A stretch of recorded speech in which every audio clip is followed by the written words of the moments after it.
Untuk pakan memang utamanya kita produksi ikan lele itu hampir bukan 60% aja untuk biaya, bahkan hampir 80%-nya itu adalah untuk pakan, karena memang yang kita gunakan pakan pabrikan, jadi memang kosnya sedikit lebih tinggi. Selama ini saya memang belum pelajari untuk pakan-pakan alternatif sih, cuman ada beberapa teman yang menggunakan pakan alternatif dan cuman saya belum tertarik untuk masuk ke ranah itu.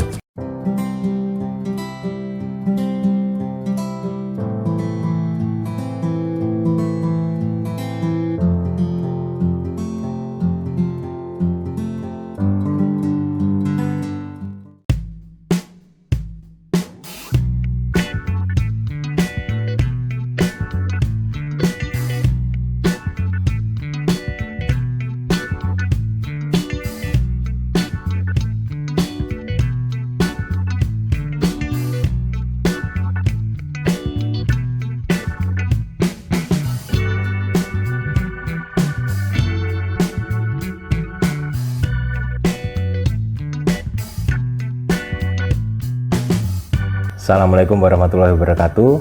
Perkenalkan, nama saya Yuda Arif Kusuma pribadi. Saya adalah pemilik Kusuma Karya Catfish yang terletak di Jalan Gatot Subroto, Pelempare. Usaha saya bergerak di bidang perikanan, terutama ikan lele. Awalnya usaha lele saya ini saya mulai dari tahun 2013 awalnya. Itu pun baru 37 kolam. Kenapa kok memilih ikan lele? Karena sesuai apa yang disampaikan dosen saya waktu itu, ketika membuat suatu usaha atau industri, dekatilah sumber daya. Nah, kebetulan Kediri ini adalah pusatnya pembenihan lele waktu itu, dan akhirnya saya putuskan untuk terjun ikut ke produksi ikan lele.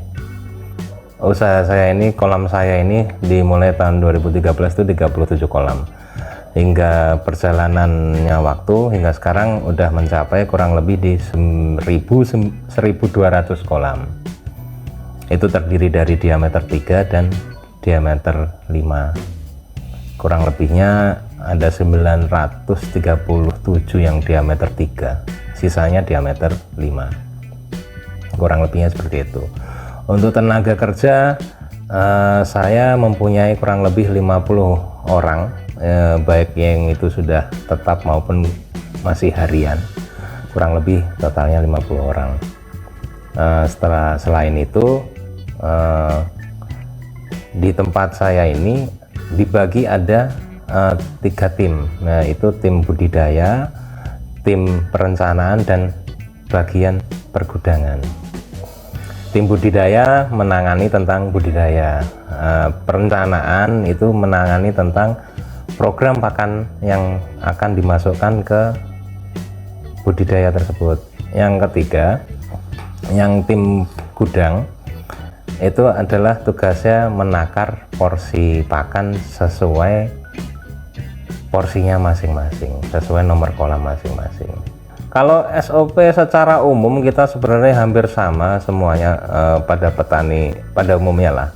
Jadi mulai pembelian benih, kalau utamakan yang bersertifikat, misalnya tidak ada yang bersertifikat pun kita pilih yang terbaik, dalam artian grading pertama, kedua, dan ketiga. Setelah grading keempat kita sudah tidak pakai yang itu untuk pembelian benih.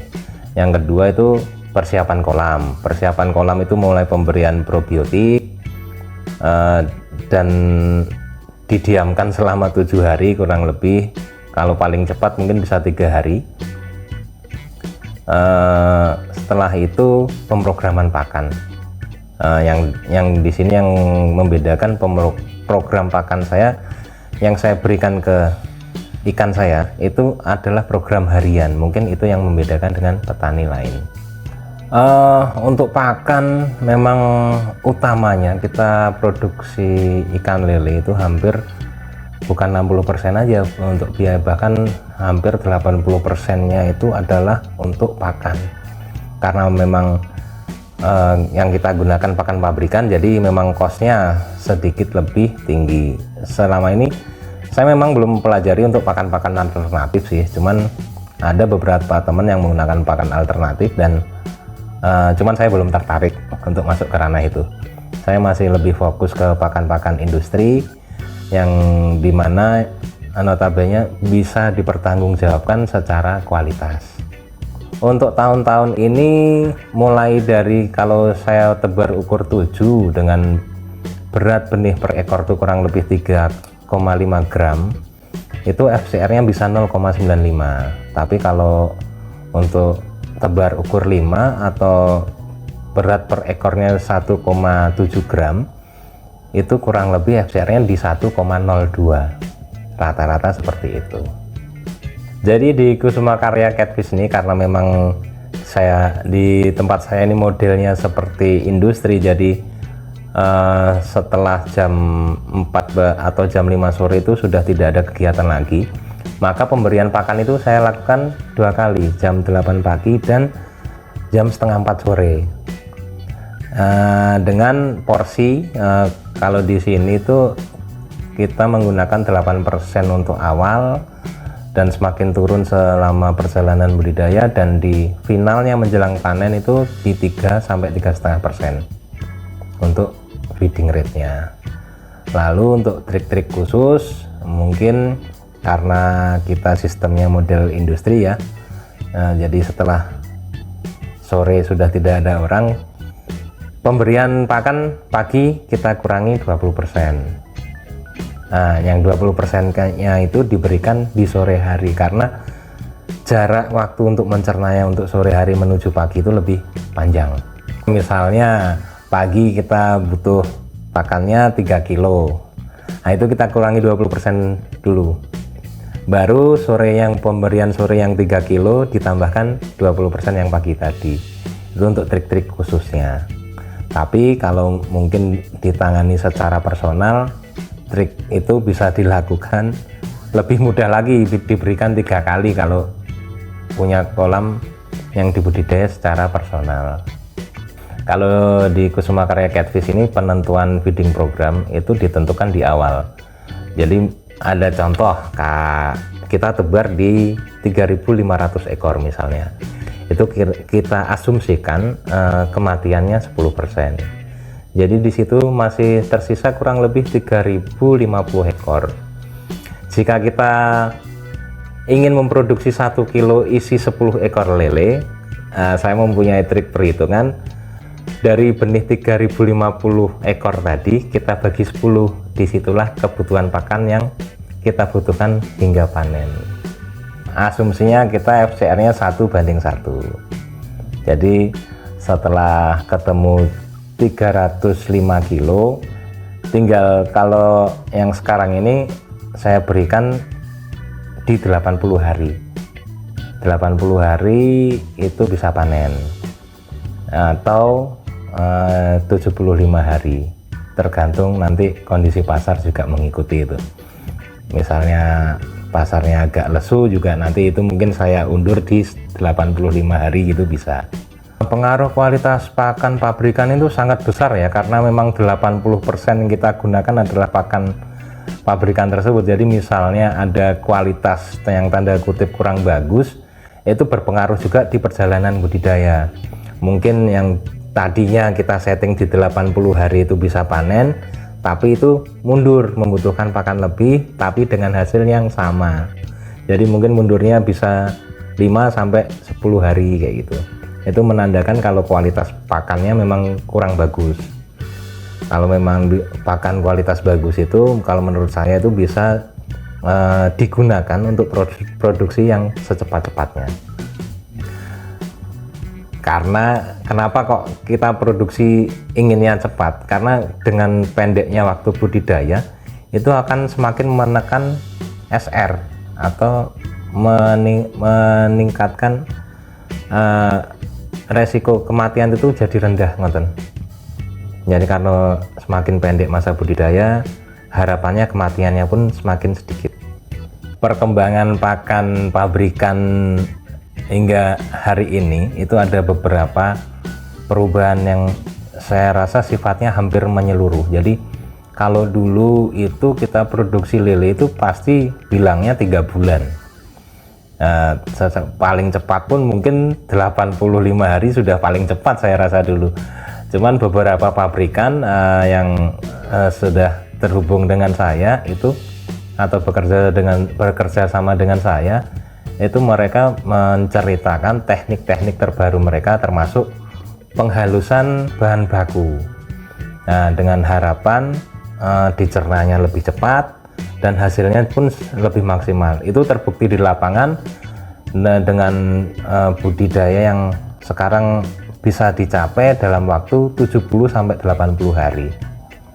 Oke, untuk probiotik kita gunakan sebenarnya ke pakan dan ke air. Kalau ke air kita lebih fokus untuk persiapan aja sih, untuk mancing air itu agar cepat layu gitu aja. Yang kalau untuk ke pakan kita gunakan probiotik mereknya pun bebas, cuman secara teknis yang membedakan mungkin pada umumnya di tempat saya itu menggunakan penambahan nanas untuk probiotiknya. Karena kenapa kok nanas? Selain mengandung vitamin C, di situ nanas punya zat untuk memecah protein jadi partikel yang lebih kecil lagi, sehingga pakan lebih mudah lagi dicerna oleh ikan tersebut. Karena kenapa kok kita butuh probiotik itu karena memang lele itu pencernaan paling pendek dibanding ikan-ikan yang lain. Jadi menggunakan probiotik itu sangat membantu sekali menurut saya. Kalau penggunaan probiotik mungkin referensinya banyak dan itu hampir sama saya rasa, cuman ada penambahan nanas itu aja. Untuk penggunaan per kilonya sebenarnya saya sudah lupa kalau per kilonya. Yang saya ingat itu untuk persaknya itu kita gunakan kurang lebih di 200 ml probiotik yang sudah kita siapkan tadi, yang kita produksi sendiri dengan dengan biang yang ada di pasaran itu tadi. Jadi setelah kita masukkan probiotik, kita mixing dengan mesin mixer. Mungkin besok bisa ditunjukkan itu proses mixingnya. Setelah mixing itu kita diamkan kurang lebih 8 sampai 10 jam.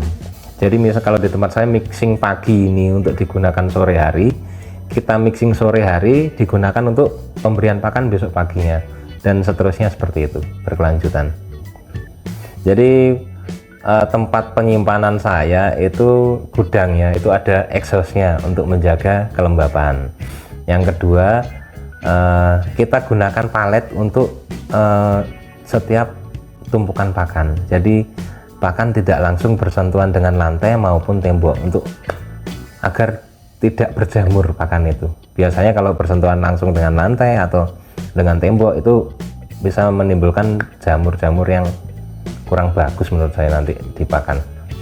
Sebenarnya saya tertarik juga Mas untuk produksi pakan sendiri, cuman di situ nanti akan membutuhkan perusahaan sendiri menurut saya, karena kebutuhan memang yang nggak sedikit lah ya yang kita gunakan untuk setiap harinya.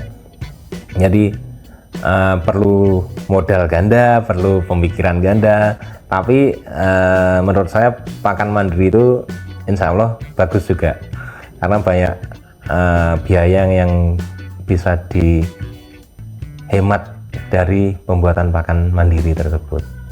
Pengen sih, cuman belum terlaksana. Kalau budidaya ya mungkin umum cuaca lah, cuaca, yang kedua penyakit ini pun yang paling banyak di tempat saya itu adalah Aeromonas yang banyak menjangkit ya. Jadi istilahnya gagal tebar kalau di sini, begitu tebar sehari 2 hari itu biasanya terjangkit Aeromonas. Itu biasanya terjadi di musim-musim peralihan sih paling banyaknya. Cuman tips dari kita untuk penanganan Aeromonas ini, yang penting jangan terlambat, itu aja. Jadi begitu terlihat hari ini kita amati kok ada gejala Aeromonas, itu segera kita masukkan disinfektan dan obat-obatan yang telah ditentukan atau direkomendasi sama TS kita yang ada di lapangan. Nah, insya Allah dengan perlakuan yang cepat dan tepat itu kita bisa menyelamatkan kurang lebih nanti 80% dari benih yang kita tebar. Jika terlambat untuk penanganannya, itu yang kita selamatkan mungkin hanya bisa di angka 30-40%. Ada kendala pasar, beberapa kendala pasar itu mungkin kendala pasar itu ketika ekonomi lagi kurang baik-baik saja pada umumnya. Jadi di situ sedangkan kita harus tetap memberi pakan, ikannya nanti tambah besar, cuman harganya nanti di pasaran jadi lebih murah kayak gitu. Untuk solusi-solusi tersebut cara kita mengatasinya, kita mencari relasi-relasi untuk eksportir seperti PT SSC yang ada di Rembang dan PT Vaninus atau varian Niaga Nusantara itu yang ada di Pasuruan. Itu kita jalin hubungan dengan mereka untuk memasarkan yang kurang laku di pasaran lokal atau yang ukurannya terlalu besar. Kalau pengalaman yang terngiang-ngiang itu yang awal saya baru punya 150 atau 200 kolam itu sih, itu saya harus terjun ke pasar sendiri. Cuman yang paling berkesan itu saya harus kirim ikan itu ke Jakarta sendiri, itu paling berkesan sih kalau untuk pemasaran. Kalau untuk budidaya yang paling berkesan itu ya hari-hari ini, karena baru tahun-tahun ini saya bisa menemukan budidaya itu paling cepatnya di 70 hari itu tadi. Itu berkesan banget selama saya menjadi petani.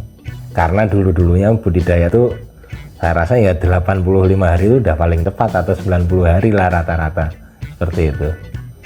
Harapan kedepannya ya kita masih berkelanjutan memenuhi nutrisi untuk pasar-pasar ikan dengan komoditi yang lele ya, terutama komoditi lele. Dan harapan kedepannya itu tingkat kesadaran masyarakat akan konsumsi ikan ini lebih meningkat, karena ikan lele ini adalah sumber protein yang paling murah dan paling sehat menurut saya. Kalau yang ingin sukses kalau pesan saya amati, jalani dan tekuni. Jangan pernah coba-coba, karena nanti hasilnya pun akan coba-coba juga. Saya Yuda Arif Kusuma Pribadi, terima kasih sudah menonton channel Bicara Ikan. Inilah inspirasi usaha perikanan versi saya. Semoga bermanfaat apa yang saya ceritakan dari awal hingga akhir. Mungkin bisa disambung lagi di lain-lain waktu, barangkali ada perkembangan budidaya secara umum. Salam dari saya Yuda Arif Kusuma Pribadi, Kusuma Karya Catfish. Salam nutrisi untuk Indonesia.